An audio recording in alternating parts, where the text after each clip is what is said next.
Hello everyone and welcome to this session. My name is Divakar Chaudhary. I got All India Rank 4 in Instrumentation Engineering and All India Rank 86 in Electrical Engineering in GATE 2021। और आज मैं बताने आया हूँ कि आप aptitude और mathematics को कैसे प्रिपेयर कर सकते हैं, कैसे आप इसमें मैक्सिमाइज कर सकते हैं अपना स्कोर। तो एप्टीट्यूड और मैथमेटिक्स ऐसे सब्जेक्ट्स हैं जो आपको कंपटीशन में मतलब एक एज देते हैं, मतलब एक आपको रैंक बूस्टर की तरह आपको हेल्प करते हैं। देखो एप्टीट्यूड और मैथमेटिक्स में ये रहता है कि अगर आप अच्छा स्कोर कर लिए तो आप कंपटीशन में नेक्स्ट स्टेज पे जा रहे हो। लेकिन अगर आप इसमें खराब परफॉर्म किए तो आप कंपटीशन से पहले ही बाहर हो चुके हो, क्योंकि एप्टीट्यूड और मैथमेटिक्स में ज़्यादातर लोग क्वेश्चन सही कर लेते हैं और आपसे लीड ले लेते हैं अगर आप इसमें क्वेश्चन गलत कर रहे हैं। तो मैं आपको एक बेटर मतलब एक स्ट्रेटेजी आपको बताऊंगा कि कैसे आप अपना एप्टीट्यूड प्रिपेयर कर सकते हैं और कैसे आप मैथमेटिक्स को भी हैंडल कर सकते हैं। और देखो एप्टीट्यूड होता है 15 मार्क्स का होता है, उसमें इंग्लिश भी होती है। तो कई बार होता है कि इंग्लिश हमारे हाथ में नहीं होती और हमसे नहीं बन पाती है, बहुत सारे लोगों से नहीं हो पाती है। तो 15 आउट ऑफ 15 आना इतना आसान काम नहीं है, लेकिन 15 आउट ऑफ 13 मतलब 13 आउट ऑफ 15 लाना आसान काम है। और सही में ये किया जा सकता है, बहुत आसानी से किया जा सकता है। 13 मार्क्स बहुत बड़ी आसानी से आ जाते हैं एप्टीट्यूड में। 13 आउट ऑफ 13 मैथमेटिक्स में लाना ये भी बहुत आसान काम है, क्योंकि देखो हम इंजीनियर्स हैं और हम लोगों का मैथमेटिक्स स्ट्रॉन्ग होता है, लेकिन थोड़ा सा केयर करने की जरूरत है। तब भी बिल्कुल लाइटली नहीं ले सकते। और कॉमन क्या है सारे एस्पिरेंट्स में कि बहुत लाइटली लिया जाता है एप्टीट्यूड और मैथमेटिक्स को। लेकिन मैं बोल रहा हूँ कि 28% जो वेटेज है मैथ्स का और एप्टीट्यूड का दोनों का मिला के, वो एक बहुत बड़ा नंबर है। ठीक है, 28 मार्क्स बहुत बड़े नंबर होते हैं। देखो यही होता है गेट में कि तुम अगर मैथ्स एप्टीट्यूड के 28 मार्क्स प्रिपेयर कर लो, कुछ अपने कोर सब्जेक्ट प्रिपेयर कर लो 3-4, तो आपके बड़े आराम से आप 1000 में आ जाते हो। टॉप 1000 में आपकी रैंक बड़े आराम से आ जाती है। लोग इतना भी ढंग से करके नहीं जाते, इसलिए वो उनका पेपर खराब चला जाता है और ये फिर वही उनकी रैंक 1000 के बाहर। ठीक है, आपको टॉप 100 रैंक लाने के लिए तो देखो सारे सब्जेक्ट तैयार करने ही पड़ेंगे, आप छोड़ के नहीं जा सकते, क्योंकि बहुत सारे लोग हैं जो अच्छे से प्रिपेयर कर रहे हैं, सारे सब्जेक्ट को अच्छे से प्रिपेयर करते हैं और गेट एग्जाम में अपना बेस्ट देते हैं। ठीक है, तो अगर आपको उन्हें बीट करना है तो आपको सारे सब्जेक्ट तो पढ़ के जाने पड़ेंगे। लेकिन मैं बोल रहा हूँ कि एप्टीट्यूड और मैथमेटिक्स को आप लाइटली ना लें, बहुत लाइटली ना लें, क्योंकि ये देखो कुछ आसान चीज़ें हैं, आसान सब्जेक्ट्स हैं ये दोनों, और इनमें स्कोर करना बहुत आसान रहता है। सबसे आसान इन्हीं में स्कोर करना रहता है। तो मैं बोल रहा हूँ कि अगर आप इसको लाइटली ले गए और हो गया कि आपसे कुछ गलतियाँ हो गई, तो चांसेस है कि आप कॉम्पिटिशन से बाहर जा रहे हैं। कॉम्पिटिशन से बाहर आप शुरू के आधे घंटे में ही हो जाओगे, आधे घंटे 1 घंटे के अंदर, है ना? क्योंकि एप्टीट्यूड बाकी लोग सब बनाएँगे, अच्छे से बनाएँगे और आपने यहीं पे लीड दे दी और आपके बाकी जो कोर सब्जेक्ट्स हैं आपके, उनमें फिर उस लीड को कम कर पाना बहुत मुश्किल होगा आपके लिए। ठीक है? तो मैं बोल रहा हूँ कि एप्टीट्यूड और मैथमेटिक्स को बिल्कुल लाइटली मत लो, अच्छे से प्रिपेयर करना है। और मैं बता दे रहा हूँ आप कैसे प्रिपेयर कर सकते हैं, कैसे आप एग्ज़ाम में उसको प्रोसीड कर सकते हैं, कैसे आप एग्ज़ाम में उसको हैंडल करेंगे। ये सब आज इस सेशन में बताऊँगा मैं।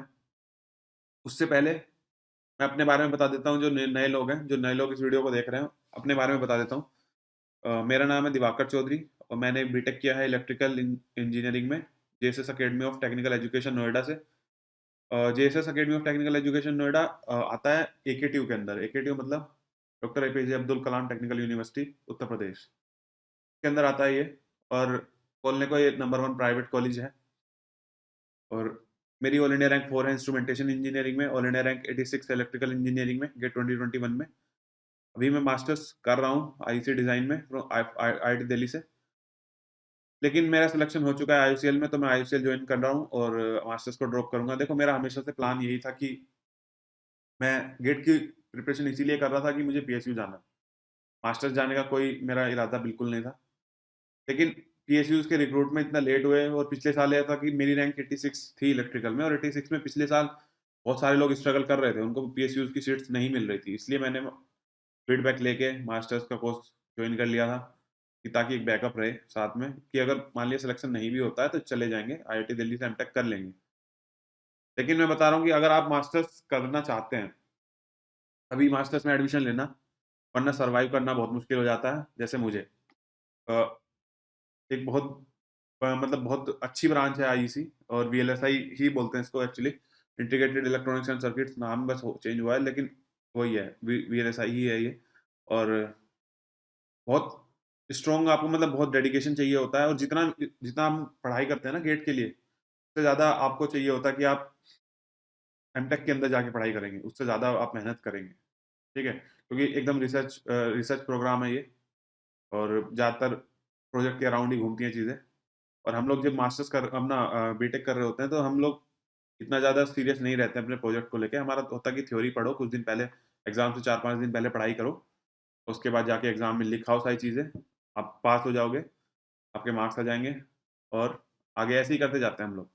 बहुत ज़्यादा आपकी प्रैक्टिकल नॉलेज हम लोगों को होती नहीं है। तो एकदम से जब इतना सारा लोड आता है ना मास्टर्स में, तो दिक्कतें होती हैं, सर्वाइव कर पाना भी बहुत मुश्किल काम होता है। तो मैं बोलूँगा, अगर आप मास्टर्स करने के लिए जा रहे हैं, मतलब आपका पूरा मन है, बहुत इंटरेस्टेड हैं, आप बाकी किसी और चीज़ के बारे में नहीं सोच रहे हैं, तो ही आप मास्टर्स के लिए अप्लाई करना, वरना मत करना। और मैंने यार सैमसंग एव इंडस्ट्रीज़ इंडिया में भी मैंने काम किया है 6 महीने। मेरा प्लेसमेंट हुआ था कॉलेज से ही मेरा। 6 महीने मैं एज़ एन इंटर्न वहाँ पे काम किया, जनवरी 2020 से जून 2020 तक। और उसके बाद क्योंकि कोविड था, कॉस्ट कटिंग करनी थी, काफ़ी सारी चीज़ें फैक्टर थे। मैं भी थोड़ा-सा अ, मुझे लगता है कि मैं थोड़ा-सा जस्टिस नहीं कर पाया उस काम के साथ, फिट नहीं बैठ पाया, तो उन्होंने मुझे परमानेंट एम्प्लॉयी ऑफ़र दिया ही नहीं। परमानेंट एम्प्लॉयी के लिए ऑफ़र लेटर उन्होंने मुझे दिया ही नहीं।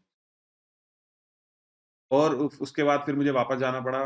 जब मेरी जॉब चली गई, तो मुझे वापस घर चला गया मैं, फिर तैयारी किया, और अभी यहाँ पे बैठा हूँ, सामने ऑल इंडिया रैंक 4 लेके, और ऑल इंडिया रैंक 86 लेके इलेक्ट्रिकल इंजीनियरिंग। और 2-2 ब्रांच में टॉप किया। और आसान नहीं होता 2-2 ब्रांच में कर पाना, क्योंकि एक ही आपकी कॉमन ब्रांच है।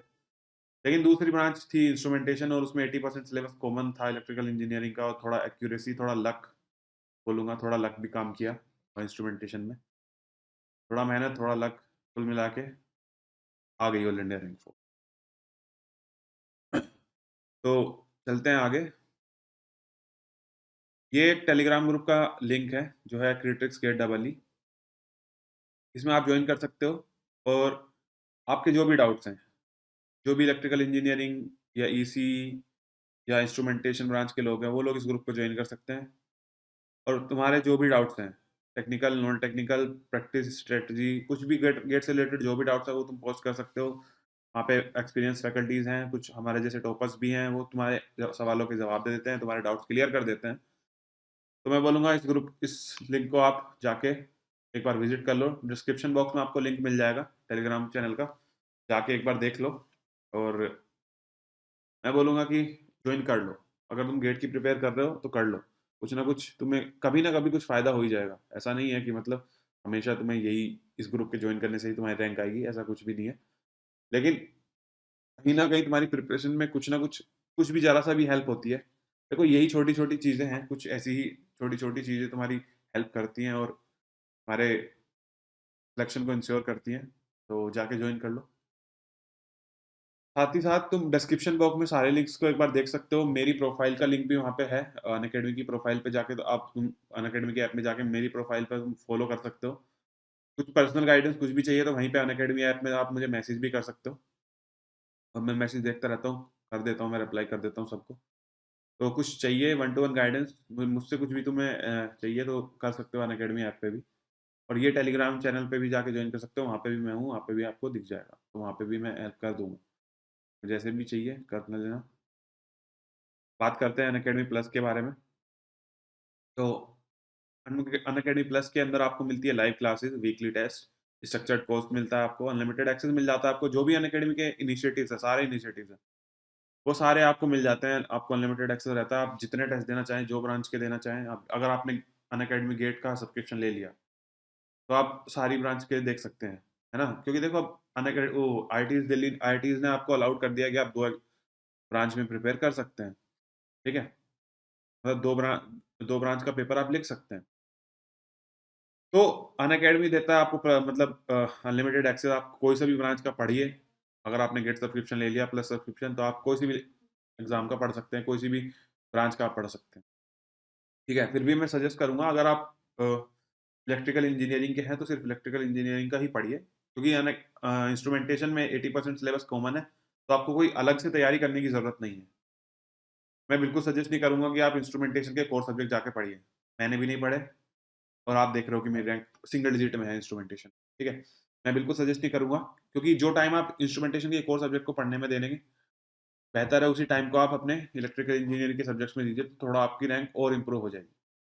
क्योंकि देखो इंस्ट्रूमेंटेशन का जो पेपर होता है, अगर आप उसको दे भी लेते हैं तो आपको सिर्फ एमटेक एडमिशन में हेल्प होती है, पीएसयूज़ में कोई हेल्प नहीं होती उस स्कोर कार्ड की, ठीक है? एमटेक में आपको अच्छी-अच्छी ब्रांच मिल जाएँगी। वीएलएसआई भी मुझे जो मिली है वो इंस्ट्रूमेंटेशन के ही स्कोर कार्ड से मिली है, क्योंकि मेरा इंस्ट्रूमेंटेशन का स्कोर कार्ड 915 था और इलेक्ट्रिकल का 865 था। तो मैंने इंस्ट्रूमेंटेशन का स्कोर कार्ड यूज़ किया और मेरी मुझे ब्रांच मिली वीएलएसआई। तो वीएलएसआई की कट ऑफ थोड़ा हाई होती है। 865 पे इलेक्ट्रिकल में मिल पाना आईआईटी दिल्ली में मुश्किल काम था, इसलिए मैंने अप्लाई किया था इंस्ट्रूमेंटेशन के थ्रू। तो मैं आपको बिल्कुल सजेस्ट नहीं करूँगा कि आप इंस्ट्रूमेंटेशन कोर के सब्जेक्ट पढ़िए, आप इलेक्ट्रिकल के ही पढ़िए, 80% सिलेबस है।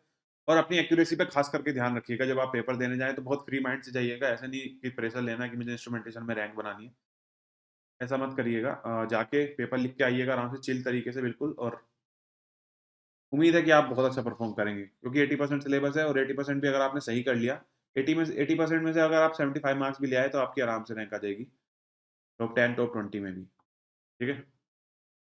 तो यही है मेरा सजेशन रहेगा आप लोगों को। आइकॉनिक में आपको कुछ एक्स्ट्रा चीज़ें मिल जाती है, जैसे आपको मिलता है पर्सनल कोच, जिसमें आपको वन टू वन गाइडेंस मिल जाती है, ठीक है? पर्सनल कोच क्या होता है कि हमारे जैसा ही एक रैंकर होता है, और वो आपको बताता है कि आपकी प्रिपरेशन किस डायरेक्शन में जा रही है। क्या आपको कदम उठाने चाहिए कि आपकी प्रिपरेशन सही डायरेक्शन में जाए? क्या-क्या किस टाइम, देखो इस टाइम पे बहुत सारा कंटेंट बहुत सारा अवेलेबल है, ठीक है? तो अगर आपको एक वन टू वन गाइडेंस अगर आपके पास रहती है, तो आप वो आपको सही चीज़ें बताता है कि आपको क्या करने की ज़रूरत है और क्या छोड़ने की ज़रूरत है, ठीक है? इस टाइम पे कैंडिडेट बहुत कन्फ्यूज़ है, क्योंकि यूट्यूब पे भी बहुत ज़्यादा कंटेंट है, ठीक है? इतना ज़्यादा कंटेंट है कि और रिलेवेंट भी नहीं है, बहुत सारी चीज़ें इर्रेलेवेंट है। लेकिन ना जब आपके पास एक वन टू वन गाइडेंस होती है, तो वो आपको बताता है कि आपको एक्चुअली में क्या पढ़ना चाहिए, क्या ज़रूरी चीज़ें हैं, ठीक है? आइकॉनिक के ये फ़ायदे हैं। आपको स्टडी प्लानर मिल जाता है, स्टडी बूस्टर सेशंस मिल जाते हैं, पर्सनलाइज़्ड टेस्ट एनालिसिस मिल जाता है, और आपको मिलता है dedicated doubt clearing educators. Iconic में थोड़ा एक्स्ट्रा चीज़ें मिलती हैं, ये तो उसका प्राइस भी थोड़ा ज़्यादा है। प्राइसेज़ की बात करें तो प्राइसेज़ ये रहे, और प्लस सब्सक्रिप्शन के प्राइसेज़ आप देख सकते हैं लेफ्ट साइड में, आइकॉनिक के आप देख सकते हैं राइट साइड में। आप लोग कोड यूज़ कर सकते हैं DIVAK 10, जिसमें आपको मिल जाएँगे 10% ऑफ मिल जाएगा आपको, प्लस और आइकॉनिक के प्राइसेज़ पे। तो ये सब प्राइसेज़ आप जाके चेक कर सकते हैं अनअकैडमी के ऐप में भी।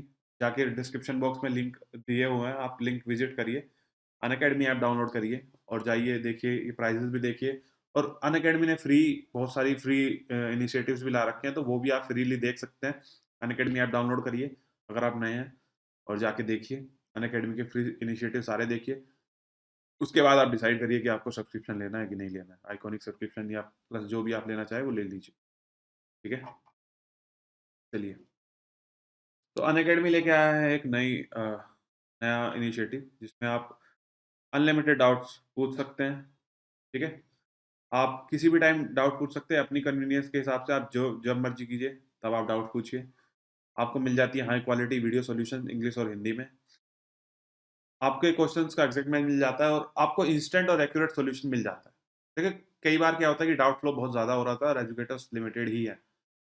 कई बार ऐसा होता है कि आपके डाउट्स एकदम से इंस्टेंट नहीं हो पाते, लेकिन हम कोशिश करते हैं हम लोग कि आपको इंस्टेंट और एक्यूरेट सॉल्यूशन मिले, ठीक है? तो उसके लिए बहुत सारे एजुकेटर्स काम कर रहे हैं, और अब आप जैसे ही डाउट पूछेंगे, तो बहुत हाई चांस है कि आपको इंस्टेंट एंड एक्यूरेट सॉल्यूशन मिलेगा, ठीक है? देखो, हाँ, जब मैं भी तैयारी कर रहा था, उस टाइम पे ऑफ़लाइन था, ऑनलाइन अनअकैडमी का इतना ज़्यादा वो नहीं था कि ऑनलाइन चल रही थी चीज़ें, ऑनलाइन को लोग प्रेफ़र नहीं करते थे। कोविड तब तक नहीं आया था, अभी लोग ऑनलाइन को बहुत ज़्यादा प्रेफ़र करते हैं, और ऑनलाइन की चीज़ें फ़ायदे बहुत सारे हैं ऑनलाइन के। देखो, आपका टाइम बचता है जाने में, बहुत सारी चीज़ें का फ़ायदा है, और आपके एक्सपेंसेस भी बच जाते हैं, ठीक है? ऑनलाइन थोड़ा अफ़ोर्डेबल है as compare to offline. Offline थोड़ा ज़्यादा महँगा होता है, एक्सपेंसिव होता है कोर्स, ऑनलाइन थोड़ा अफ़ोर्डेबल है। मतलब मैं बोलूँगा 50%। ऑनलाइन मैंने जो फ़ीस पे की थी ऑफ़लाइन में, और जो अनअकैडमी की फ़ीस है, वो 50% है ऑलमोस्ट, ठीक है? और आपको देखो, ऑफ़लाइन में ये रहता है कि एक बार टीचर आएगा, सब्जेक्ट पढ़ाएगा, चला जाएगा, उसके बाद आपके पास कोई एक्सेस नहीं है कि आप डाउट पूछ सकें उस टीचर से या कुछ भी, ठीक है? लेकिन अनअकैडमी ने आपको दिया है आस्क अ डाउट फीचर, और आप जाके चेक करिए ज़रूर इसको। बहुत सारी दिक्कतें होती थी जब हम लोग भी प्रिपेयर करते थे, तो डाउट को लेके बहुत दिक्कतें होती थी।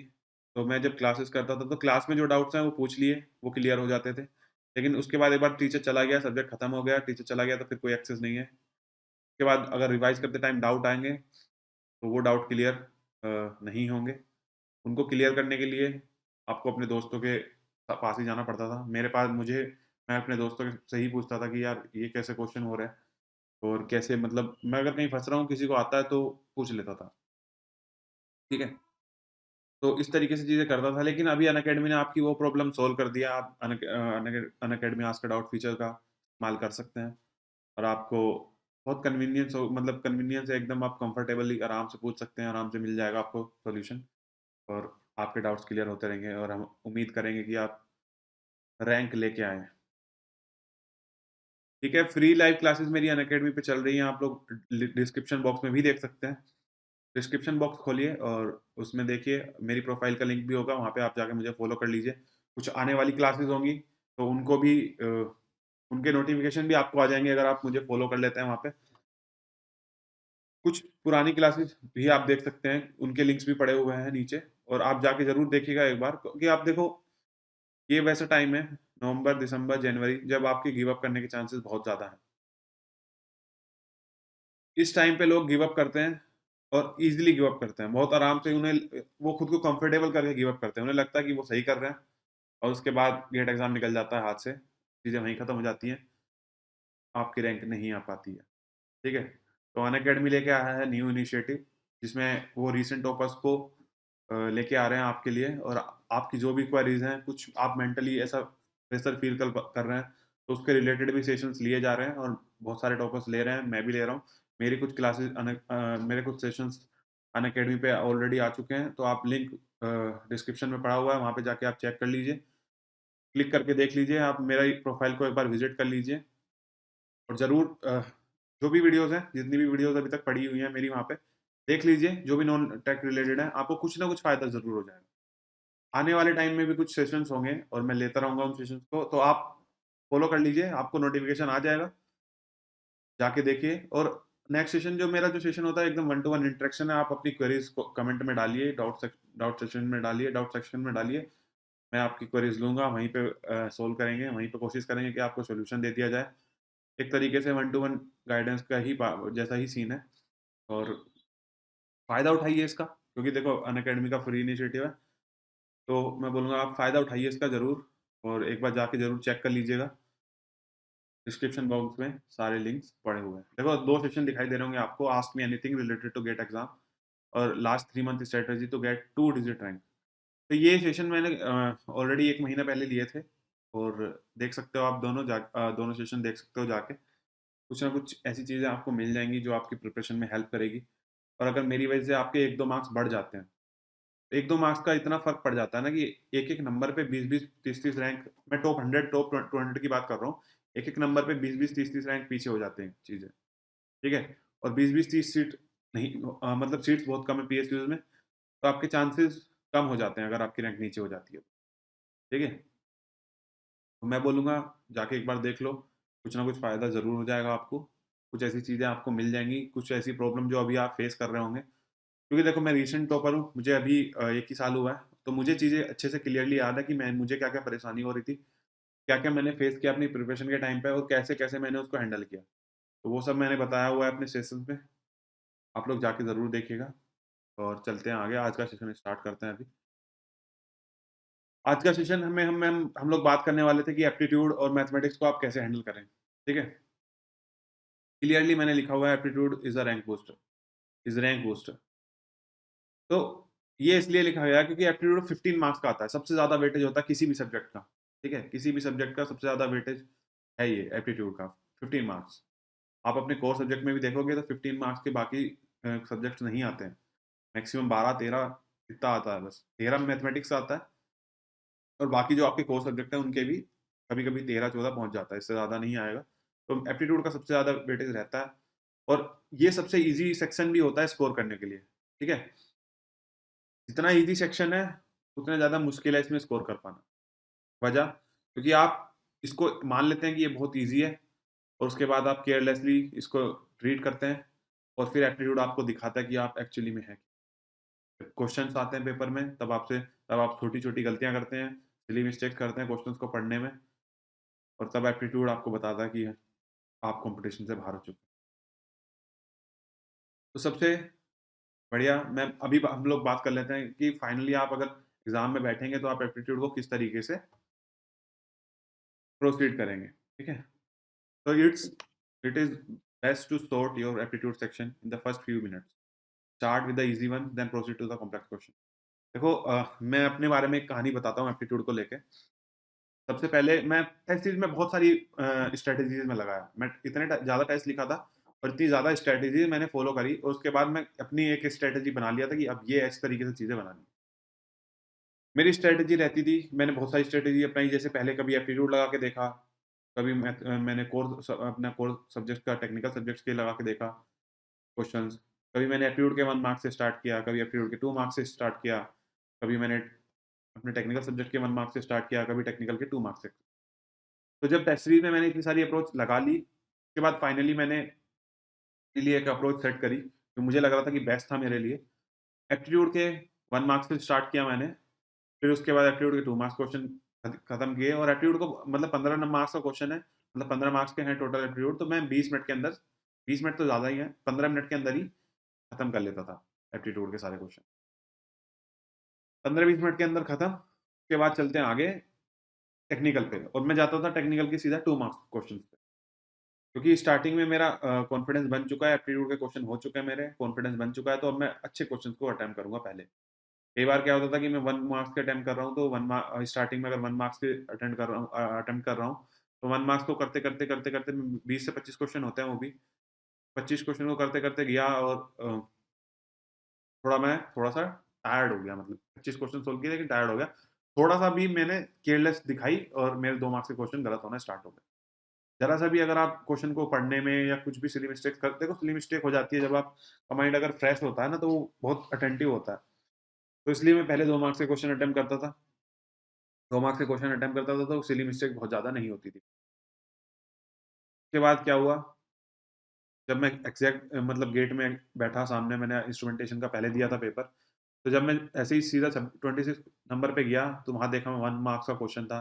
मैंने आगे-पीछे फिर देखा तो 1-1 मार्क्स के क्वेश्चन थे और 2-2 के भी थे। तो जम्बल हो रखा था, कभी भी 1 मार्क्स का क्वेश्चन आएगा, कभी भी 2 मार्क्स का। अब आप सॉर्ट आउट नहीं कर सकते कि आपको 1 मार्क्स का मिल रहा है या 2 मार्क्स का मिल रहा है। मेरी वो स्ट्रैटेजी तो फेल हो गई, ठीक है? तो लेकिन उससे उससे कोई फ़र्क नहीं पड़ा, बहुत ज़्यादा फ़र्क नहीं पड़ता उससे। क्योंकि आपको अब आदत है, अब आपको मैंने टेस्ट इतने लगा लिए थे, इतनी सारी अप्रोच के साथ लगा लिए थे, तो मुझे आदत थी कि कैसे चीज़ों को हैंडल करना है। अगर ऐसा भी कुछ होता भी है तो कोई दिक्कत नहीं है, चीज़ें हैंडल करेंगे। तो मैं चला गया, फिर फर्स्ट क्वेश्चन पे ही मैंने पहले एप्टीट्यूड का सेक्शन खत्म किया था पूरा, उसके बाद टेक्निकल में फर्स्ट क्वेश्चन से ही गया 55 तक। सारे सोल्व करते गया ऐसे ही, जो सोल्व हो रहे थे करते गया, जो नहीं हो रहे थे छोड़ते गया। इस तरीके से अटेम्प्ट किया पेपर। इलेक्ट्रिकल की बात बताता हूँ, तो इलेक्ट्रिकल में सबसे पहले वही अब मैं पहले से माइंड से तैयार था मेरा कि इस बार क्वेश्चन जंबल आएँगे, तो कुछ भी कभी भी 2 मार्क्स का आएगा, कभी भी 1 मार्क्स का आएगा, तो कोई पैनिक वाली सिचुएशन की बात है ही नहीं। पहले क्वेश्चन कोई स्ट्रैटेजी कोई स्पेशल स्ट्रैटेजी की बात ही नहीं है। पहले क्वेश्चन से स्टार्ट करो, एंड तक जाओ, जो हो रहे हैं बनाओ, दोबारा आ जाओ, मार्क फॉर रिव्यू कर लो जिन्हें तुम्हें लग रहा है कि हाँ, ये कर पाऊँ ये बाद में कर लूँगा मैं। तो कुछ ऐसे क्वेश्चन होंगे जो लग रहा होगा कि बिल्कुल आते ही नहीं है, तो उनको छोड़ के आगे बढ़ो। इस तरीके से प्रोसीड करता था। तो जैसे ही मेरा पहला क्वेश्चन खुला एप्टीट्यूड का और एक स्क्वायर का क्वेश्चन था वो। स्क्वायर के अंदर स्क्वायर, स्क्वायर के अंदर स्क्वायर, ऐसे इनफाइनाइट स्क्वायर थे। 2-3 स्क्वायर के बाद उनका रेशो पूछा गया था, 2-3 स्क्वायर के बाद कि बड़े वाले स्क्वायर का एरिया और जो 2-3 बाद है उसका स्क्वायर का एरिया की रेशो पूछी गई थी, ऐसा क्वेश्चन था। तो पहला क्वेश्चन खुला, थोड़ा-सा पैनिक हो गया मैं कि लेकिन क्योंकि दिमाग में एक बहुत सारी चीज़ें आई कि अगर क्वेश्चन नहीं बन पाया, रिज़ल्ट खराब हुआ, इसी तरीके की चीज़ें कुछ दिमाग में आई। पैनिक सिचुएशन क्रिएट हुई, लेकिन ठीक है वो सँभाल ली गई बाद में। लेकिन फिर एप्टीट्यूड ईज़ी था, तो मैंने फटाफट फिर ईज़ी-ईज़ी क्वेश्चन उस क्वेश्चन को छोड़ दिया मैंने क्योंकि वो मैं सोच ज़्यादा रहा था, बन नहीं रहा था मुझसे। तो आगे बढ़ा, ईज़ी-ईज़ी क्वेश्चन बनाए, उसके बाद जो कॉम्प्लेक्स क्वेश्चन थे एप्टीट्यूड के, कॉम्प्लेक्स जैसा कुछ था ही नहीं वैसे 2021 में, एक आध क्वेश्चन ही था। उसको भी बड़े ईजिली बना सकते थे, बस थोड़ा टाइम लगता, लेकिन ईजिली बना सकते थे, तो सारे ईजिली बना लिए। उसके बाद वापस उसी क्वेश्चन पे आया स्क्वायर वाले पे, उसको बना लिया। तो ये एक स्ट्रैटेजी आप बना सकते हैं कि आप शुरू के मिनट में ही आप इजी एप्टीट्यूड के क्वेश्चन बनाइए सबसे पहले। आपको एक रिदम आ जाएगा, क्योंकि स्टार्टिंग में आपका ब्रेन एकदम काम नहीं कर रहा होता, बैठा आप एकदम शांति से बैठे होते हैं, एकदम से स्क्रीन खुल जाती है, तो इतना एक रिदम बनने में थोड़ा टाइम लगता है। तो आप पहले इजी क्वेश्चन बना लीजिए एप्टीट्यूड के, उसके बाद कॉम्प्लेक्स क्वेश्चन बना लीजिए। जो क्वेश्चन नहीं बने हैं उसको सेकंड राउंड के लिए छोड़ दीजिए, जब बाद में आएंगे कर लीजिए, ठीक है। सॉरी। तो और सेकंड पॉइंट है, keep some time to recheck the calculation diagrams and graph. थोड़ा सा टाइम देखो, देखो आपको क्वेश्चन फास्ट करना है, वो सब बात सब जानते हैं कि आपको क्वेश्चन को फास्ट बनाना है, बहुत ज्यादा टाइम नहीं होता है। गेट के क्वेश्चन को बनाने के लिए 3 मिनट होते हैं आपके पास ऑन एन एवरेज। तो आपको फास्ट तो बनाने हैं, ठीक है, लेकिन आपको एक्यूरेसी भी अपनी हाई रखनी है। बिना एक्यूरेसी के अगर आप क्वेश्चन क्वेश्चन बनाते चले जाओगे और एक्यूरेसी आपकी बहुत खराब है, कोई फायदा नहीं होने वाला, ठीक है। तो अपने इस तरीके से अपने आप को मतलब टाइम देना कि आप एक बार रीचेक कर सको अपनी कैलकुलेशन, डायग्राम्स एक बार दोबारा देख सको, ग्राफ्स देख सको, और एक बार जो क्वेश्चन में लिखा हुआ है ना उस क्वेश्चन को दोबारा एक बार पढ़ लो, ठीक है। देखो सिली मिस्टेक्स को रिड्यूस करने का सबसे बढ़िया तरीका मैं बताता हूँ कि आप क्वेश्चन को पढ़िए, 30 सेकंड लीजिए। 30 सेकंड बहुत टाइम होता है पहले क्वेश्चन को पढ़ने में, अगर आप 30 सेकंड दे रहे हैं तो बहुत ज्यादा टाइम। मोस्ट ऑफ द लोग 10 सेकंड 5 सेकंड में ही देते हैं, और 10-5 सेकंड में पढ़ के खत्म कर देते हैं, ठीक है। उनके चांसेस होते हैं बहुत गलत करने के, लेकिन मैं बोलूंगा आप 30 सेकंड ले लीजिए, कोई दिक्कत वाली बात नहीं। 30 सेकंड ले लीजिए, 20 सेकंड भी है, और आप थोड़े दिनों बाद, मैं बोल रहा हूँ कि स्टार्टिंग अगर आप ऐसे ही कर रहे हैं तो 30 सेकंड लीजिए। थोड़े टाइम बाद आपको लगेगा कि आपकी रीडिंग स्किल थोड़ा इंप्रूव हो रही है, और आप 20 सेकंड में ही भी कर पा रहे हो, अच्छे से चीजें ग्रास्प कर पा रहे हो, आप लिख पा रहे हो। जब आप एक बार पूरा क्वेश्चन सोल्व कर लें, उसके बाद फिर से एक बार क्वेश्चन को पढ़िएगा 5 सेकंड के लिए, 5 से 10 सेकंड के लिए पढ़िएगा, और देखिएगा कि क्वेश्चन में एग्जैक्टली पूछा क्या है और आपने आंसर क्या निकाला। मैं बता रहा हूँ कि आपके 2 से 4 मार्क्स बढ़ जाएंगे इसी, अगर आप इतना काम कर लेते हैं 2 से 4 मार्क्स आपके बढ़ जाएंगे इजीली, क्योंकि कहीं ना कहीं आप हमेशा गलती करते हैं यूनिट पढ़ने में, या क्वेश्चन में जो पूछा है और जो आपने आंसर में निकाला है उसको पढ़ने में आप कहीं ना कहीं गलती करते हैं, तो आपके 2-4 मार्क्स बढ़ जाएंगे, ठीक है। तो ये करना, और be relax and have a calm approach, this will help your to, मतलब आपको परफॉर्म करने में बहुत हेल्प करेगा। थोड़ा रिलैक्स रहिए, क्योंकि अगर आप पैनिक करेंगे तो जाहिर सी बात है कि आपके गलती होने के चांसेस बहुत होंगे। डोंट पैनिक, ठीक है, क्योंकि panic will only create more problems and decrease your concentration level. जाहिर सी बात है, अगर आप पैनिक कर रहे हैं तो आपके दिमाग में बहुत सारी चीजें चल रही हैं, आप कंसंट्रेट ही नहीं कर पा रहे हो, आप फोकस नहीं कर पा रहे हो कि आपके सामने जो क्वेश्चन खुला हुआ है उसको कैसे अप्रोच करूं, कैसे सोल्व करूं, कैसे आंसर तक पहुंचूं, ठीक है। तो बहुत काम रहना है, बहुत कामली चीज़ों को रीड करना है, क्वेश्चंस को रीड करना है आराम से, और देखना है कि मतलब जो क्वेश्चन आप पढ़ रहे हैं वो आपने सही से पढ़ा है, आपने जो डेटा क्वेश्चन में दिया हुआ है वो सही से लिखा है, जो कैलकुलेशन आपने करी है वो सही करी है, जो वर्चुअल कैलकुलेटर में आपने डाटा डाला है वो सही से डाला है। क्योंकि अब देखो वर्चुअल कैलकुलेटर में डाटा डालने में भी बहुत सारी गलतियां होती है, बहुत सारे लोगों को वर्चुअल कैलकुलेटर को अच्छे से यूज करना ही नहीं आता, मेजोरिटी को मेजोरिटी को नहीं आता, ठीक है। तो क्योंकि वर्चुअल कैलकुलेटर थोड़ा साइंटिफिक कैलकुलेटर से थोड़ा अलग काम करता है, ठीक है। तो आप जब डालते हो चीज़ें उसके अंदर, जो आउटपुट मिलता है, कहीं कहीं आप स्टेप की गड़बड़ी कर देते हो, उसमें आपको पता नहीं होता कि एग्जैक्टली कैसे आंसर आएगा, आप साइंटिफिक कैलकुलेटर की तरह डाल देते हो, सब चीज़ें गलत हो जाती हैं, ठीक है। तो अपनी कैलकुलेशन को सही रखने के लिए आप एक बार, अब जब जो जो डेटा आप डाल रहे हैं उसके अंदर, कैलकुलेटर के अंदर, एक बार रीचेक कर लेना, एक बार देख लेना कि एक्चुअली में सही भी डाला गया है कि नहीं, ठीक है। ये सब चीज़ें चेक कर लेना, और कैलकुलेशन मिस्टेक ना हो इसके लिए मैं बोलूंगा आप एक पेज पे सिर्फ एक ही क्वेश्चन सोल्व करो, ठीक है, एक पेज पे सिर्फ एक क्वेश्चन, और थोड़ा खुला खुला लिखो, थोड़ा राइटिंग अपनी साफ रखो। अगर राइटिंग बहुत गंदी रखोगे तो आपको दोबारा रीचेक करने में बड़ी मुश्किल होगी कि कैलकुलेशन आपने गलती करी है कि नहीं, और बहुत ज्यादा हाई चांसेस है कि आप कैलकुलेशन मिस्टेक करके आओगे, बाद में पछताओगे। एक एक जो क्वेश्चन की मतलब आपको एक स्क्रिबल पैड जो गेट के एग्जाम में मिलता है, बहुत काफी बड़ा होता है वो, और आराम से आप उसको एक पेज को यूज कर लो एक क्वेश्चन को सोल्व करने के लिए, बहुत खुला खुला लिखो, और क्वेश्चन नंबर डाल के लिखो, ताकि अगर आप बाद में कभी एक बार रीचेक करने भी आए उस क्वेश्चन को कि कहीं कैलकुलेशन मिस्टेक तो नहीं है, एक बार दोबारा अगर चेक करने भी आए तो आपको पता चल जाएगी कौन से क्वेश्चन का आपने कहाँ सॉल्यूशन किया हुआ है। तो क्वेश्चन नंबर डाल के चलते चलो, एक पेज पे एक ही क्वेश्चन सॉल्व करो, काफ़ी हद तक आपकी कैलकुलेशन मिस्टेक रिड्यूस हो जाएँगी, काफ़ी हद तक हो जाएँगी। ऐसा नहीं बोल रहा कि आप बिल्कुल ज़ीरो कर दोगे। देखो मिस्टेक्स तो सबसे होती हैं, टॉपर से भी मिस्टेक होती हैं और मुझसे भी 2-3 सिली मिस्टेक हुई हैं। 2-3 ही हुई हैं, ज़्यादा नहीं हुई हैं। 2 ही हुई हैं एक्चुअली, ज़्यादा नहीं, 2 ही सिली मिस्टेक्स हुई हैं मेरे से गेट एग्ज़ाम में और बोलूँगा कि अवॉइड ही करना, है ना? तो आप जितना ज़्यादा इम्प्रूव करते जाएँगे, आपकी कि सिली मिस्टेक्स होने की चांसेस बहुत कम होते जाएँगे, ठीक है? तो ये सब चीज़ें आप कर सकते हो एप्टीट्यूड को हैंडल करने के लिए। चलिए, नेक्स्ट चलते हैं, मैथमेटिक्स को आपको कैसे हैंडल करना है, ठीक है? देखो हम लोग इंजीनियर्स हैं, हमारी सबसे स्ट्रॉन्ग जो चीज़ होती है वो मैथमेटिक्स ही होती है। मैथमेटिक्स हमको सोल्व करना आता है, इसीलिए हम इंजीनियरिंग चूज़ करें, ठीक है? अगर आपको मैथमेटिक्स सोल्व करना ही नहीं आता, तो फिर तो गेट एग्ज़ाम लिखने का भी कोई फ़ायदा नहीं है, ठीक है? क्योंकि मैथ्स तो हर सब्जेक्ट में इन्वॉल्व है। सिर्फ़ मैथमेटिक्स एक डिफरेंट सब्जेक्ट नहीं है, सिर्फ़ वो बाकी सब्जेक्ट में भी है, वहाँ पे भी आपको मैथमेटिक्स अप्लाई करनी है। तो अगर आपको मैथमेटिक्स हैंडल करना नहीं आता और आप गेट एग्ज़ाम लिख रहे हो, तो आप ट्रबल में हो, बहुत ज़्यादा ट्रबल में हो, बहुत कम चांसेज़ है आपकी कि आप अच्छा कर पाओगे, ठीक है? मैथमेटिक्स को कैसे हैंडल करना है, इसके लिए मैं बता देता हूँ। You should know about the GATE exam pattern. This will help have a clear idea about the weightage of each section and get to know about the number of questions asked from a particular. एक बार अपने gate previous year questions को एक बार खोल के देख लो, mathematics में आपके क्या-क्या क्वेश्चंस आए हुए हैं। आपको एक बार सबसे सबसे पहले जो स्टार्ट काम करना है, मैथ्स को प्रिपेयर करने के लिए, देखो अभी भी 2 महीने बचे हुए हैं। अभी भी अगर आप डेली 1 घंटा मैथ्स, 1 घंटा एप्टीट्यूड को दोगे, दोनों सब्जेक्ट आराम से तैयार हो जाएँगे, बहुत आराम से। 1 महीने के अंदर हो जाएँगे, 30 आवर्स बस। 30 आवर्स एप्टीट्यूड, 30 आवर्स मैथमेटिक्स को दोगे, बहुत आराम से आप कर लोगे तैयार और आप 28 में से 28 तो सबके नहीं आ पाते, बहुत रेयर लोग हैं ऐसे। लेकिन टारगेट ज़रूर कर सकते हैं हम 28 आउट ऑफ 28 और जब आप 28 आउट ऑफ 28 टारगेट करेंगे तो आप 26-25 तक पहुँच जाएँगे आराम से और ये एक बहुत बढ़िया नंबर है। आप बैटल आधा जीत ही चुके हैं। अगर आपने 28 में 25 मार्क्स लिया है, तो आधा बैटल तो आप जीत ही चुके हैं। हाँ, जो कुछ ब्रांच है जिनमें हाई स्कोर जाता है, जैसे मैकेनिकल और सिविल, तब आप बहुत ज़्यादा चांसेज़ है कि आप मैथमेटिक्स और एप्टीट्यूड में 28 आउट ऑफ 28 भी ले आएँ। क्योंकि उनका थोड़ा-सा मैथमेटिक्स ईज़ी आता है और थोड़ा-सा एप्टीट्यूड भी ईज़ी ही आता है। तो बहुत चांसेज़ होते हैं कि 28 आउट ऑफ 28 आपके आ जाएँ, ठीक है?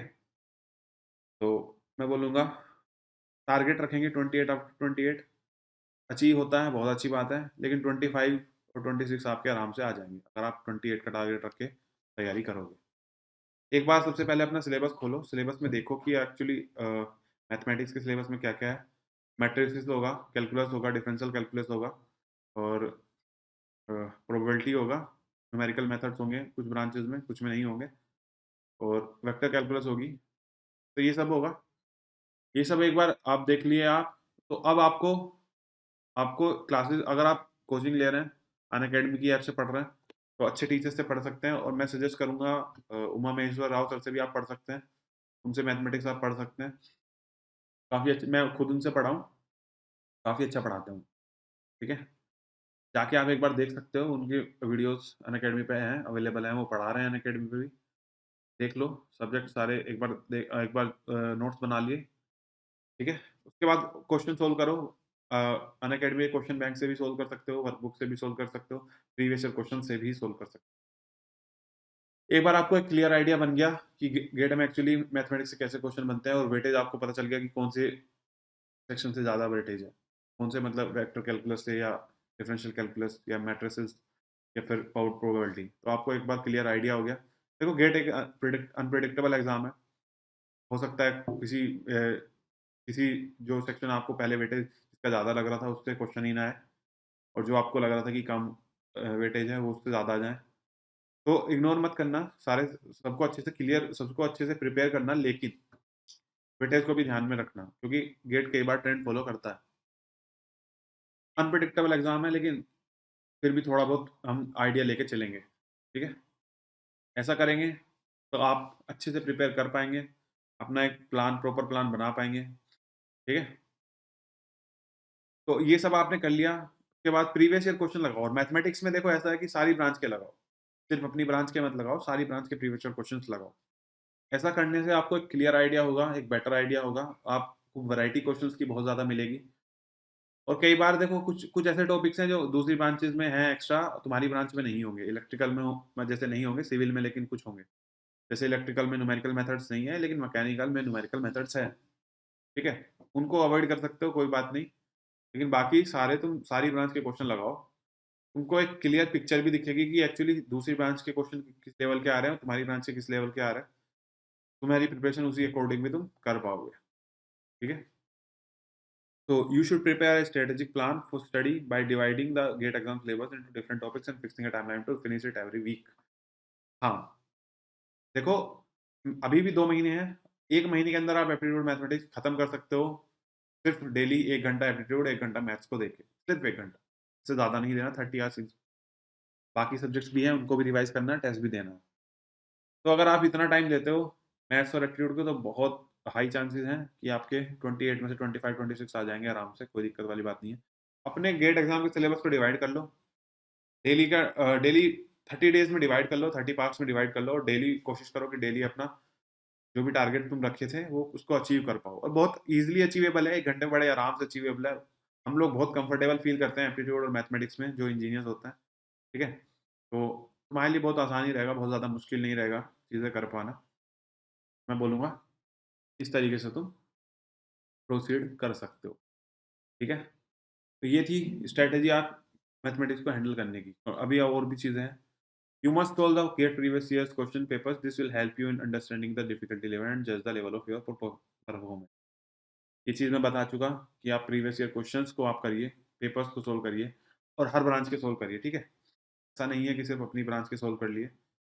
सफिशिएंट नहीं है अपनी ब्रांच के सोल्व कर पाना मैथमेटिक्स के लिए, क्योंकि मैथमेटिक्स एक वास्ट सब्जेक्ट है, बहुत सारे टॉपिक्स हैं और क्वेश्चन कहीं से भी बहुत बनाया जा सकता है, किसी भी छोटे पॉइंट से बनाया जा सकता है। लेकिन डरने की कोई ज़रूरत नहीं है, क्योंकि ये एक ईज़ी सब्जेक्ट है और इंजीनियर्स होते हैं मैथमेटिक्स में बहुत ईज़िली चीज़ों को अंडरस्टैंड करते हैं और मैथमेटिक्स को बहुत अच्छे से हैंडल कर पाते हैं, ठीक है? Make short notes for important points, formulas, shortcut methods and revise your notes regularly.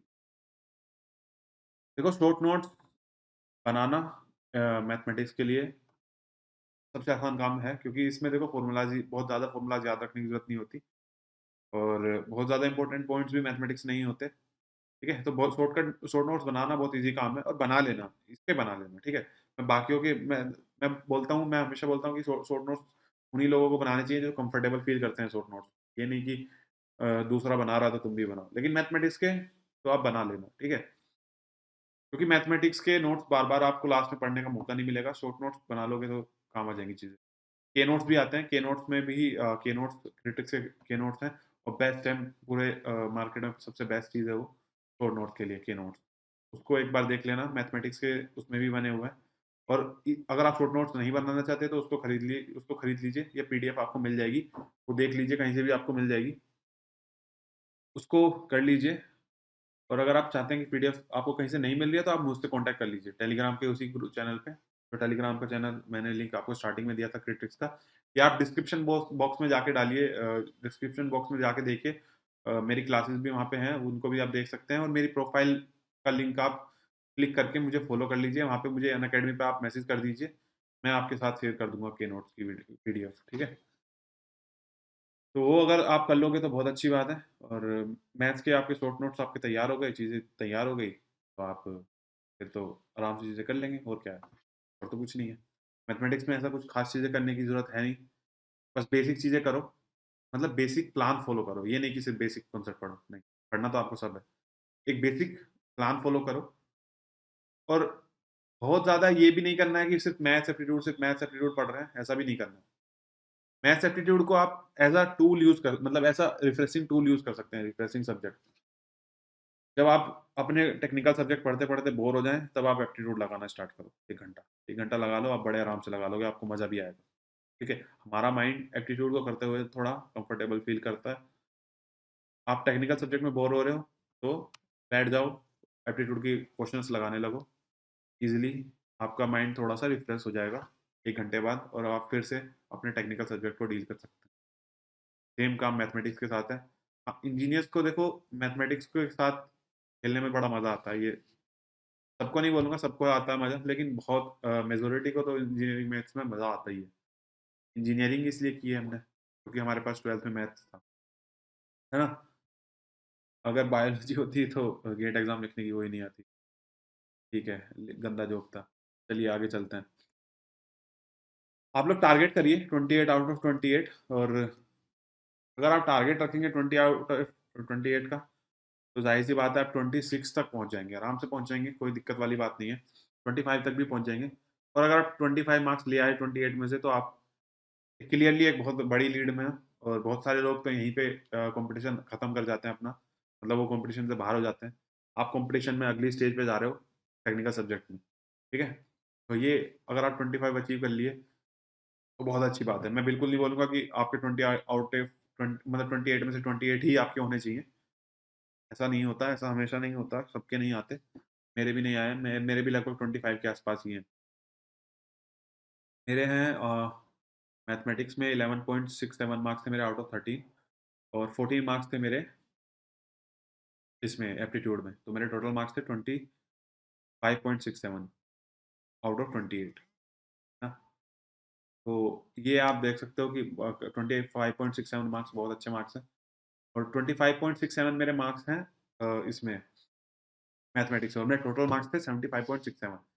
का मतलब ये होता है कि मेरे जो बाकी 72 मार्क्स है, उसमें से बस मेरे टेक्निकल में 50 मार्क्स आए हैं, ठीक है? तो देख सकते हो आप कितना बड़ा डिफरेंस है टेक्निकल में। 72 72 में से 50 मार्क्स आए, 22 नंबर्स तो चले गए, ठीक है? कोई बात नहीं, होता है वो सब। और क्योंकि मैंने टेक्निकल इसमें एप्टीट्यूड में मैथमेटिक्स में लीड ले लिया था ऑलरेडी बहुत, तो मुझे मेरी इजीली अंडर 100 चली गई, ठीक है? अगर 25.67 की जगह मेरे मार्क्स 18 पॉइंट समथिंग होते, 19 होते, तो मेरे रैंक भी लगभग 300 400 के आसपास होती, ठीक है? 300 400 से भी ज़्यादा ही होती। 68 मार्क्स पे तो बहुत पीछे होता मैं, है ना? तो आप क्लियरली देख सकते हो कि आपकी रैंक बूस्ट कर रहा है ये मैथमेटिक्स और एप्टीट्यूड। और सबसे बढ़िया मैं बोलूँगा कि आप एप्टीट्यूड को ऐसे मत करिए कि आप 1 सप्ताह में 1 दिन में खत्म कर लेंगे। अब डे इसको 30 दिन में डिवाइड कर दीजिए, 30 डेज़ में। डेली 1 घंटा पढ़िए, ठीक है? क्योंकि एप्टीट्यूड इज़ अ हैबिट। ये कोई एक स्पेशल सब्जेक्ट नहीं है कि आपको इसके लिए अलग से तैयारी करनी पड़ेगी, ठीक है? कई बार तो लोग लेक्चर्स तो देखते भी नहीं है, एप्टीट्यूड के लेक्चर्स तो देखते भी नहीं है। हाँ, खुद मैंने एप्टीट्यूड के कोई लेक्चर नहीं देखे। मैंने सिर्फ़ बुक प्रीवियस ईयर क्वेश्चन से सॉल्व करे थे, और एप्टीट्यूड क्योंकि मेरा हमेशा से अच्छा रहा है, तो बहुत ज़्यादा फ़र्क नहीं पड़ा मुझे। बहुत ज़्यादा गलतियाँ नहीं कर रहा था मैं। टेस्ट सीरीज़ के क्वेश्चन लगाता था, प्रीवियस ईयर क्वेश्चन्स लगाता था, और एक एप्टीट्यूड की पतली सी बुक थी मेरे पास, वो लगाता था बस। और ये मैंने सिर्फ़ 30 डेज़ तक किया, और कुछ नहीं किया। डेली 1 घंटा करता था बस, इससे ज़्यादा कुछ नहीं किया मैंने। सेम मैथमेटिक्स में मैथमेटिक्स भी ऐसा ही होता है कि आप कर सकते हैं, 1 वीक में भी खत्म कर सकते हैं मैथमेटिक्स, लेकिन अगर आप इसको डिवाइड कर लेंगे, तो बहुत ज़्यादा ईज़िली आपको देखो फिर रिवाइज़ नहीं करना पड़ेगा, बहुत ज़्यादा रिवाइज़ नहीं करना पड़ेगा, क्योंकि आप डेली चीज़ें कर रहे हो ना। डेली आप मैथमेटिक्स पढ़ रहे हो, डेली आप पढ़ रहे हो मैथमेटिक्स, तो आपको रिवाइज़ ही नहीं करना पड़ेगा। अगर आप 1 दिन 7 दिन में पढ़े, तो आप देखोगे कि 15-20 दिन बाद आप कुछ चीज़ें फ़ॉर्मूलाज़ भूल रहे हो, फिर से दोबारा रिवाइज़ करना पड़ेगा। क्यों ना इसको डिवाइड कर लें, 1 महीना कर रहे हैं ऐसे ही, उसके बाद थोड़ा बस नोट्स खोल-खोल के देख लिया करेंगे, शॉर्ट नोट्स अपने जो फ़ॉर्मूला वाले हैं, या के नोट्स खोल के देख लिया करेंगे। बस हो गया चीज़ें, और कुछ नहीं करनी। वही बोल रहा हूँ, try to devote a couple of hours in a day to practice aptitude section. Even 10 questions on daily basis can help you a lot. अगर आप डेली 10 क्वेश्चन भी लगाते हैं ना एप्टीट्यूड के, तो 30 दिन बाद ये 300 हो जाते हैं, ठीक है? 60 दिन बाद 600 हो जाते हैं, और ये इनफ है। एप्टीट्यूड का क्वेश्चन इनफ है। इतना अगर आप 300 से 600 के बीच में क्वेश्चन लगा लेते हैं, तो इनफ है, बहुत इनफ है। और काफ़ी अच्छा रहेगा, आप कर लीजिए। इसी तरीके से करेंगे, आपको ईज़ी रहेगा। And try to be logical rather than focusing on steps और मेथड्स। ये मत करो कि एक क्वेश्चन आया, आपने देखा, सोल्व कर लिया, आपने उसका आंसर रट लिया। मतलब आपने उसका तरीका रट लिया कि आप कैसे करते हैं, ऐसे क्वेश्चन को कैसे हैंडल करते हैं, ठीक है? आपने तरीका रट लिया। ये काम नहीं आएगा, क्योंकि गेट में एक क्वेश्चन नया ही आएगा, एकदम नया क्वेश्चन आएगा एप्टीट्यूड का, और तब आपको दिमाग चलाना पड़ेगा। तब आपको सोचना पड़ेगा कि आप लॉजिकली आपको सोचना पड़ेगा कि आप कैसे इस क्वेश्चन को हैंडल कर सकते हैं, ठीक है? तो मैं बोलूँगा आप लॉजिकली रहिए, आप चीज़ें करिए। लॉजिकली सोचिए, आराम से बैठ के सोचिए, कोई दिक्कत वाली बात नहीं है। नहीं, थिंकिंग जो है वो इस तरीके से डेवलप करिए कि आपका कोई भी क्वेश्चन आए, आपको कोई फ़ॉर्मूला याद करने की ज़रूरत ना पड़े। या आपको कुछ ऐसा डिराइव करने की या कुछ ऐसा सोचने की ज़रूरत ना पड़े। क्योंकि जो ज़्यादातर क्वेश्चन जो होते हैं ना एप्टीट्यूड के, वो सिर्फ़ लॉजिकल बेस ही होते हैं, बहुत ज़्यादा फ़ॉर्मूला बेस्ड क्वेश्चन नहीं होते हैं।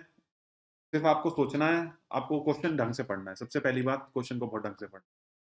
क्योंकि कहीं न कहीं आपने अगर 1-2 पॉइंट मिस किया क्वेश्चन पढ़ने में, तो आप कन्वर्स कर जाएँगे गलत सॉल्यूशन पे, ठीक है? और गेट के क्वेश्चन ऐसे होते हैं कि आप जो जिस जिस भी आंसर पे आप कन्वर्स करेंगे ना, वो ऑप्शन भी होगा क्वेश्चन में, और आप उसी को लगा के आ जाओगे और आप पॉज़िटिव की जगह नेगेटिव में चले जाओगे, ठीक है? जहाँ आपको +2 होना चाहिए था, वहाँ पे आपको -0.67 हो जाएगा। ये अपने आप में एक मतलब मैं बोलूँगा बहुत गलत बात है, क्योंकि आपने देखो टाइम लगाया आपने, वो पॉज़िटिव होने की जगह नेगेटिव हो गए, ठीक है? तो हो गई गलती आपसे वहाँ, और ये एक बहुत भारी पड़ेगा आपको सही में। एप्टीट्यूड के क्वेश्चन आपको बहुत भारी पड़ेंगे, अगर आप गलत करते हो। इतना आपको टेक्निकल में नहीं भारी पड़ने वाला गलत, क्योंकि टेक्निकल में बहुत सारे लोग गलत करेंगे। एक एक बहुत बड़ा हिस्सा होगा जो गलत करेंगे। लेकिन एप्टीट्यूड में क्वेश्चन लोग बहुत कम गलत करते हैं, और अगर आपने गलत कर दिया, तो आप तो खत्म हो गए, आपका कॉम्पिटिशन वहीं खत्म हो गया। ठीक है?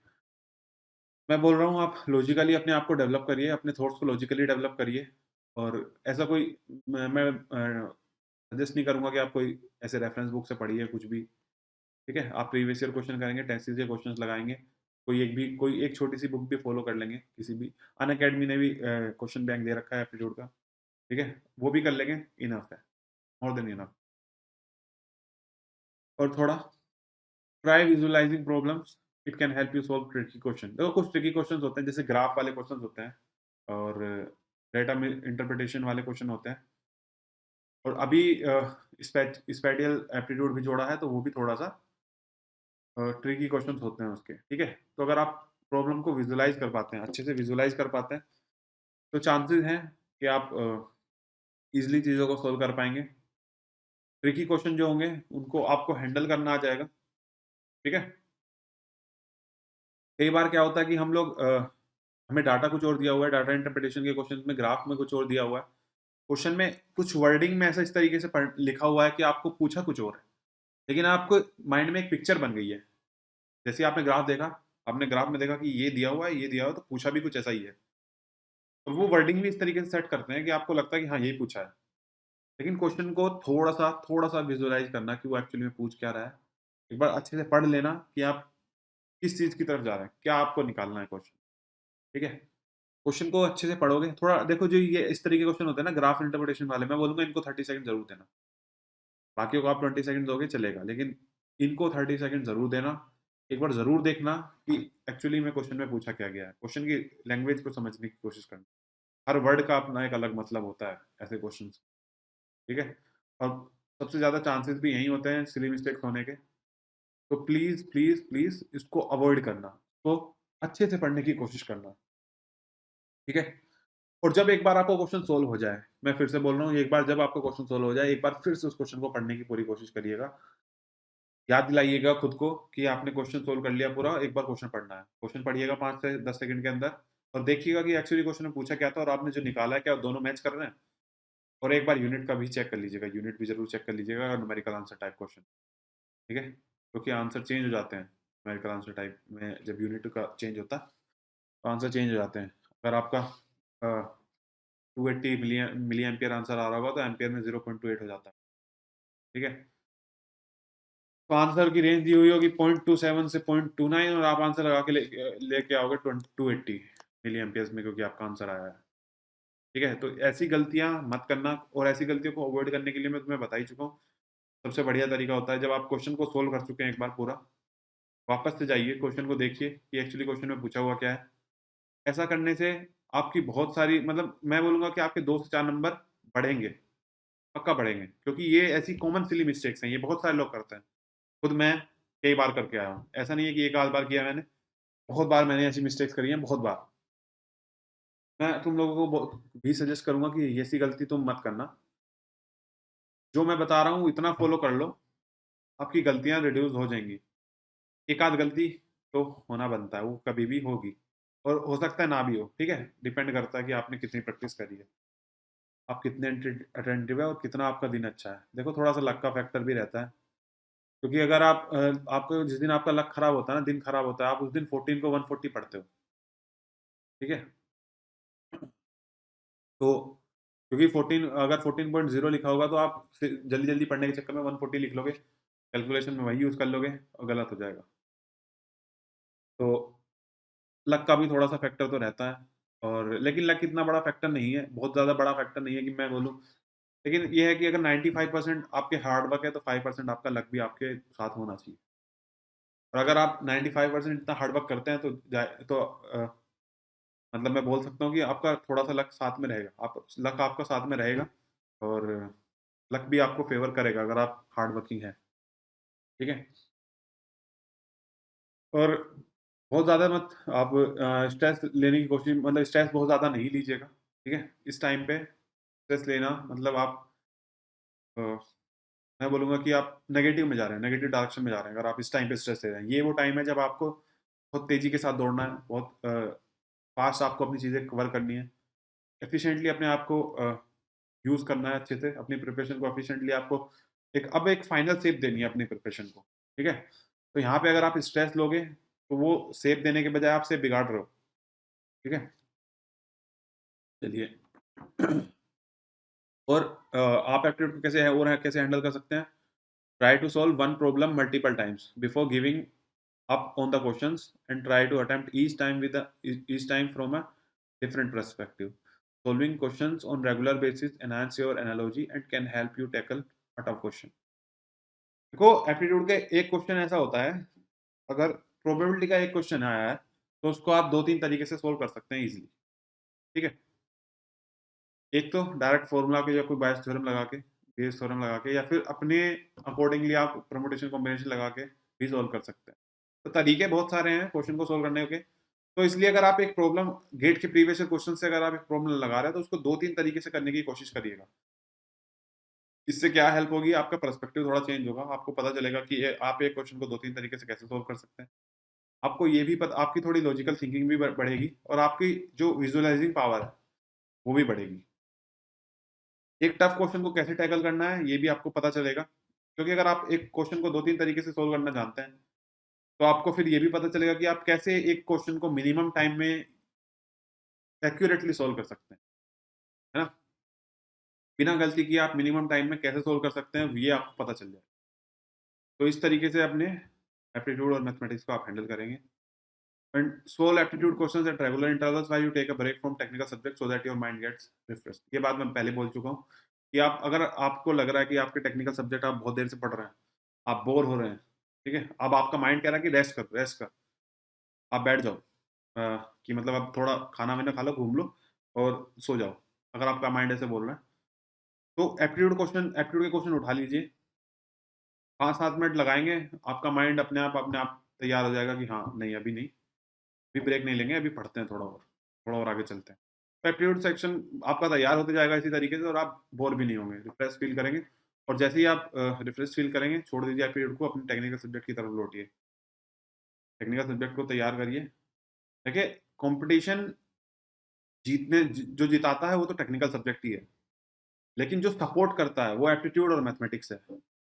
अगर ये सपोर्ट नहीं करेंगे तो आप सिर्फ टेक्निकल से आप जीत नहीं पाओगे, ठीक है? तो ये है कि इनका सपोर्ट तो आपको चाहिए ही चाहिए, लेकिन आपको जो जितवाता है ना कॉम्पिटिशन, वो तो टेक्निकल सब्जेक्ट ही है। एप्टीट्यूड मैं हमेशा से बोलता हूँ कि ऐसा सेक्शन है कि अगर आपने कर लिया तो आप नेक्स्ट स्टेज पे जा रहे हो। नेक्स्ट स्टेज है टेक्निकल। लेकिन अगर आपने एप्टीट्यूड नहीं किया, आपने वहीं पे आपने क्वेश्चंस गलत कर दिए, तो आप टेक्निकल में मैनेज करना बहुत मुश्किल हो जाएगा आपके लिए, ठीक है? क्योंकि बहुत सारे लोग लीड ले चुके हैं ऑलरेडी, क्योंकि बहुत सारे लोग सही करेंगे, एप्टीट्यूड पूरा सही करेंगे, मैथमेटिक्स में। तो इसको बिल्कुल लाइटली मत लेना, केयरलेसली बिल्कुल मत करना चीज़ें इसके साथ, ठीक है? बहुत ध्यान से हैंडल करना। और शुरुआत में तुम एप्टीट्यूड के क्वेश्चन ही लगाओ, क्योंकि अगर शुरुआत में लगाओगे तो आपका माइंड उस रिदम में आ जाएगा, और आप थोड़ा अटेंटिव होके लगाओ, बहुत सीरियस मोड में लगाओ। ऐसा नहीं कि बस एप्टीट्यूड का क्वेश्चन दिखा, लिखना चालू किए, क्वेश्चन सोल्व कर दिए, क्वेश्चन को ध्यान से पढ़ा नहीं, गलत कर दिए, सिली मिस्टेक्स कर दिए, तो आप फँस जाओगे, ठीक है? तो ये सब तरीके आप अप्लाई कर सकते हो एप्टीट्यूड और मैथमेटिक्स को अपनाने में। उसके अलावा मैं कुछ और अपनी तरफ से कुछ एक्स्ट्रा चीज़ें आपको बताना चाहूँगा कि आपको कैसे चीज़ें रखनी है। ठीक है? ये तो था कि आप प्रिपेयर एप्टीट्यूड और मैथमेटिक्स को आप कैसे प्रिपेयर कर सकते हैं। एग्ज़ाम टाइम पे आप कैसे हैंडल कर सकते हैं, ये सब तो था इस बारे में। अपनी हेल्थ को भी थोड़ा ध्यान में रखिएगा। ठीक है? ऐसा नहीं है कि सिर्फ़ लॉन्ग हार्स के लिए आप पढ़ रहे हो, अभी लास्ट के 2-3 मंथ तो बहुत आप अब बीमार होना आप अफ़ोर्ड नहीं कर सकते। थोड़ा मौसम चेंज हो रहा है, ठंड बढ़ेगी और चांसेस होते हैं कि आप बीमार पड़ जाएँ। ठीक है? तो ऐसा मत होने देना प्लीज़ और अच्छे से कपड़े पहन के मतलब थोड़ा जब आप बैठो ना अपनी स्टडी टेबल पे तो थोड़ा ज़्यादा कपड़े पहन के बैठो। ठीक है? और उसके बाद पढ़ाई चालू करो। ऐसा करोगे तो चांसेस हैं कि आप बीमार नहीं पड़ोगे और हेल्दी थोड़ा खाना, ऐसा नहीं कि ऑयली फूड खा लिए बहुत ज़्यादा जंक फूड खा रहे हो। ये सब चीज़ें अभी थोड़ा अवॉइड करो 2-3 महीने। हेल्दी फूड रखो अपना एक हेल्दी डाइट रखो और एक्सरसाइज़ ज़रूर करो। 30 मिनट कम से कम आप रो एक्सरसाइज़ करो या जिम-विम जाते हो 30 मिनट जा सकते हो, कोई दिक्कत वाली बात नहीं है। बहुत सारे लोग क्या होते हैं कि लास्ट के 2-3 महीने में वो सिर्फ़ पढ़ ही रहे होते हैं और कुछ नहीं कर रहे होते हैं। तो यार हमारी एफिशिएंसी थोड़ा डाउन होती है। तो अपने आप को फिज़िकली थोड़ा वर्कआउट ज़रूर करना 30 मिनट्स। मैं करता था रोप स्किपिंग 30 मिनट्स। 30 मिनट्स में ही बॉडी ऐसी वार्म अप हो जाती है ना उसके बाद अ, थोड़ा माइंड भी आपका रेडी हो जाता है, बॉडी भी रेडी हो जाती है फिर बैठने के लिए, ठीक है? तो 30 मिनट ज़रूर करो, आदत बन जाएगी कुछ टाइम बाद। अपनी हेल्थ को लेके थोड़ा-सा थोड़ा-सा अवेयर रहो। खराब मत करना चीज़ें, लास्ट के 2 मंथ हैं, 3 मंथ हैं, अगर यहाँ पे बीमार पड़ गए, तो आपने जो पीछे जो मेहनत करी है ना पिछले 1 साल में या 2 साल में वो सब बेकार चली जाएगी। फिर आपको जो नेक्स्ट चांस मिलने वाला है वो 1 साल बाद मिलने वाला है। समझ रहे हो? फिर 1 साल बाद ही आएगा गेट एग्ज़ाम। तो इसलिए अपने हेल्थ को कंसर्न ज़रूर मतलब अपने हेल्थ को ऐसे एकदम इग्नोर मत करना। ऐसा भी नहीं है कि बहुत ज़्यादा हेल्थ कॉन्शियस हो जाओ, पढ़ नहीं रहे हो। पढ़ाई भी करना, हेल्थ पे भी थोड़ा ध्यान रखना। चीज़ें अपने अकॉर्डिंग करना, ठीक है? And last self believe is the key. देखो कुछ भी हो जाए, ये मैं हमेशा बोलता हूँ, हर बार हर वीडियोज़ में बोलता हूँ कि self believe is the key. Self believe is the key and confidence भी आपको होना चाहिए और कॉन्फिडेंस आएगा जब आप टेस्ट सीरीज़ देंगे और आपके अच्छे मार्क्स आएँगे तो कॉन्फिडेंस बिल्ड होता है, सही में बिल्ड होता है। बहुत ज़्यादा खुश मत होना अगर आपके टेस्ट सीरीज़ में अच्छे मार्क्स आ रहे हैं, कोई बात नहीं। बहुत ज़्यादा दुखी भी मत होना अगर खराब मार्क्स आ रहे हैं। आपको टेस्ट सीरीज़ सिर्फ़ इम्प्रूवमेंट के लिए यूज़ करनी है, आपका टूल है वो, ठीक है? आप चीज़ें सीख रहे हैं अभी, अभी आपका फाइनल एग्ज़ाम नहीं है। ये नहीं है कि आपका फाइनल एग्ज़ाम है, गेट एग्ज़ाम की टेस्ट सीरीज़ में आपके मार्क्स नहीं आ रहे हैं तो ये वो है कि आपका फाइनल हो गया और आप गेट में अच्छा नहीं कर पाएँगे, अगर आपके खराब मार्क्स आ रहे हैं। कोशिश करो अच्छे मार्क्स आएँ, मैक्सिमाइज़ देखो जब आप टेस्ट सीरीज़ लिख रहे हो, तब ट्राई करो कि मैक्सिमाइज़ हो जाएँ आपके मार्क्स। आप जितना मैक्सिमाइज़ कर सकते हैं करने की कोशिश करिए। लेकिन एक बार आपकी टेस्ट सीरीज़ खत्म हो गई, आपका रिज़ल्ट आपके सामने शो हो गया, छोड़ दीजिए टेस्ट सीरीज़ में क्या हुआ, जो भी हुआ छोड़ दीजिए, भूल जाइए। अब वहाँ से इम्प्रूवमेंट लीजिए, मतलब आपको क्या-क्या सेक्शन में इम्प्रूवमेंट की ज़रूरत है, कहाँ-कहाँ आपको इम्प्रूव करने की ज़रूरत है, क्या टॉपिक आपके वीक हैं, क्या आपकी स्ट्रेंथ है, वो सब जानने की कोशिश करिए टेस्ट सीरीज़ की तरह। अगर आप 3 घंटे टेस्ट लिख रहे हैं, तो 3 ही घंटे दीजिए एनालाइज़ करने के लिए भी उसे। अब बहुत सारे लोग पूछते हैं कि सर एनालाइज़ क्या करें? एनालाइज़ क्या करना होता है? देखो जो क्वेश्चन सही कर दिए ना तुमने टेस्ट सीरीज़ में, वो उनको एनालाइज़ करके कोई फ़ायदा नहीं है, ठीक है? क्योंकि तुम दोबारा कभी उस टेस्ट को दोबारा लगाने भी आओगे, तो वो क्वेश्चन तुम दोबारा भी कर पाओगे। जो क्वेश्चन तुमने गलत करे हैं, तुम्हें मेहनत करने की वहाँ पे ज़रूरत है। मान लिया तुम्हारे 50 में से 40 मार्क्स आ रहे हैं सब्जेक्ट वाइज़ टेस्ट में, तो तुम्हें मेहनत करने की ज़रूरत 40 पे नहीं है, तुम्हें 10 पे है। जो तुमने 10 मार्क्स नहीं ला पाए तुम, उन पे तुम्हें एनालाइज़ करने की ज़रूरत है। तो उनको एनालाइज़ करो, देखो तुम्हारी क्या वीकनेस है। अपनी स्ट्रेंथ को स्ट्रेंथ बने रहने दो, उसको वीकनेस में कन्वर्ट मत होने दो। अपनी वीकनेस को भी स्ट्रेंथ में कन्वर्ट करने की कोशिश करनी है, ठीक है? ये सब करेंगे, तो होपफुली आपकी रैंक बहुत बढ़िया आएगी। And always believe that you can do it if not today then tomorrow. 2 महीने हैं, अपनी जितना बेस्ट हो सकता है दीजिए और उसके बाद जब रिज़ल्ट आएगा तो छोड़ दीजिए, रिज़ल्ट के बारे में अभी मत सोचिए, अभी आप जो बेस्ट दे सकते हैं वो दीजिए। हो सकता है आपका रिज़ल्ट आपके फ़ेवर में ना रहे, तो घबराना नहीं है। गेट एग्ज़ाम को कोई वो नहीं है कि गेट एग्ज़ाम नहीं निकला तो आपकी लाइफ़ रुक जाएगी। लाइफ़ में बहुत सारी अपॉर्च्युनिटीज़ हैं और अगर आप मानते हैं कि मैं गेट एग्ज़ाम में कुछ इस बार थोड़ा कमी रह गई मेरी और अगली बार अच्छे से कर पाऊँगा तो प्लीज़ ले लीजिए स्टेप, ठीक है? वर्थ इट है। वर्थ इट है वो लेना। लेकिन अगर आपको 4-5 साल हो चुके हैं तो मैं बिल्कुल सजेस्ट नहीं करूँगा कि 4-5 साल से आपका गेट एग्ज़ाम अच्छी रैंक आ ही नहीं रही है, फिर भी आप लगे हुए हो उसके पीछे। तो आप कहीं और जाइए, गेट एग्ज़ाम की तरफ मत देखिए अब, ठीक है? आपको ये भी पता होना चाहिए कि आपको किस टाइम आपको सही सही चीज़ें करनी है, ठीक है? एंड और जो लास्ट है कि ups and downs will be there, be prepared mentally. There will be bad days but don't take stress and keep going. Mentally खुद को प्रिपेयर रखिए, खराब दिन आएँगे, टेस्ट सीरीज़ में कम मार्क्स आएँगे, कोई बात नहीं, हम लोग वहाँ से इम्प्रूव करेंगे, आगे बढ़ेंगे और गेट एग्ज़ाम अपना क्रैक करेंगे, ठीक है? अपने आप को इम्प्रूव करते हुए जाएँगे। स्ट्रेस नहीं लेंगे, स्ट्रेस लोगे तो आप नेगेटिव में जा रहे हो। जितना आप मेहनत किए हो ना अभी तक, उसका भी आपको पूरा रिज़ल्ट नहीं मिलेगा अगर आप स्ट्रेस ले रहे हो, ठीक है? फ्रीली माइंड से जाओ और चीज़ें अपनी अच्छी तरीके से अटेम्प्ट करो। तो आज की वीडियो में सिर्फ़ इतना ही, और मुझे काफ़ी मज़ा आया ये वीडियो शूट करते हुए या लेते हुए। तो मैं बोलूँगा अगर आपको ये वीडियो अच्छा लगा है, तो इस चैनल को सब्सक्राइब कर लीजिए, बेल आइकन दबा दीजिए। आपको वीडियो अच्छा लगा है, लाइक करिए, सब्सक्राइब करिए और मेरी प्रोफ़ाइल को आप फ़ॉलो कर लीजिए। जाके नीचे डिस्क्रिप्शन बॉक्स में आपको मेरी प्रोफ़ाइल का लिंक दिख जाएगा, उसको विज़िट कर लीजिए, फ़ॉलो कर लीजिए। आने वाले सेशन जो भी हैं मेरे अनअकैडमी पे स्पेशल क्लासेस, वो सब आपको नोटिफ़िकेशन आ जाया करेगा अगर आप मेरी प्रोफ़ाइल को फ़ॉलो कर लेते हैं। कुछ मेरी क्लासेस जो ऑलरेडी मैं ले चुका हूँ, उनके लिंक भी डिस्क्रिप्शन बॉक्स में है, उनको भी एक बार जाके चेक कर लीजिए, उनको देख लीजिए। कहीं न कहीं आपका कुछ ना कुछ फ़ायदा हो जाएगा, मैं बता रहा हूँ। अ, मैं सही बता रहा हूँ क्योंकि मैं भी कुछ पिछले साल कुछ टॉपर्स की वीडियोज़ देखता था हमेशा, ठीक है? ये वीडियोज़ मैं तब देखता था जब मैं अपने बेड पे जाने वाला हूँ या मैं सोने जाने वाला हूँ, मेरा काम मैं पढ़ चुका हूँ, अब मुझे कुछ चाहिए, तो मैं वो वीडियोज़ देख लिया करता था। कुछ ना कुछ ऐसे पॉइंट मुझे भी मिल जाते थे, मुझे भी लगता था कि हाँ, मैं अगर ऐसा करूँगा तो चीज़ें अच्छी हो जाएँगी, एक आइडिया आपको मिल जाता है। तो मेरी उन वीडियोज़ को आप ज़रूर देखिएगा और बस इतना ही, आज की वीडियो में इतना ही। तब तक मिलते हैं नेक्स्ट वीडियो में, तब तक के लिए tata bye bye, let's crack it.